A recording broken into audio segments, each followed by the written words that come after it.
The stone that sang. They said there was a stone that could sing, but only when the heart beside it was pure. No one knew who carved it or who placed it at the heart of the mountain. But those who dared to stand before it found their truth revealed in sound. Subscribe before we go deeper, because tonight you'll hear the legend of the stone that sang. The legend. Long ago, in the kingdom of Nyanda, truth was the rarest treasure of all. Kings lied to their people, priests lied to their gods, and lovers lied to their hearts. Until one day a shepherd found a strange stone at the edge of a river. It was smooth as glass and warm to the touch, though no sun had kissed it. When he placed his hand upon it, soft hum begins. It sang.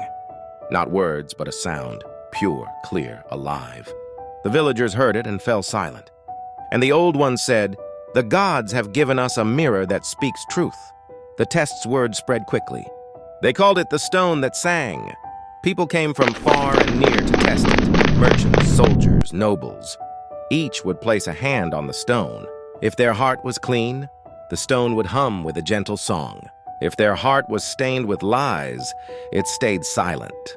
When the king himself heard of it, he ordered the stone brought to his palace.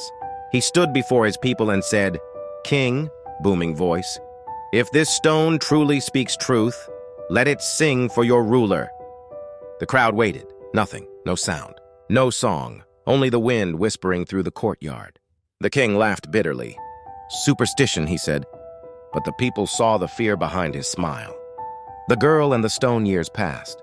The king grew older, crueler, and heavier with guilt. Then one day a young girl came to the gates, barefoot, with eyes like sunrise after storm. She carried a small bowl of water and a broken piece of bread. "I've come to feed the gods," she said softly. The guards laughed, but the old stonekeeper let her in. The girl knelt before the stone that sang, now cracked, covered in dust. She placed her hand upon it and whispered, "I lied to save my brother's life. If that is sin, forgive me," the stone sang. The sound filled the hall, warm and sorrowful, like the sky itself was breathing. Tears fell from every eye. Even the king trembled. The confession. The girl turned to the king and said, "Perhaps it does not sing for the innocent. Perhaps it sings for those brave enough to tell the truth." The king fell to his knees. He laid his hand beside hers and whispered, "I have lied to my people, stolen their peace. If truth is death, then let me die clean." The stone shook and sang again, two voices in harmony. The king wept, and for the first time in his reign the people forgave him. They say the stone still lies buried beneath the mountain, silent, waiting.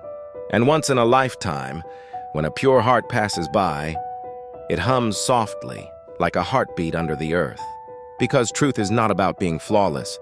It's about being honest when it matters most. You've been listening to The Hidden Voice, where stories speak louder than faces. Subscribe for more stories that echo long after the sound fades.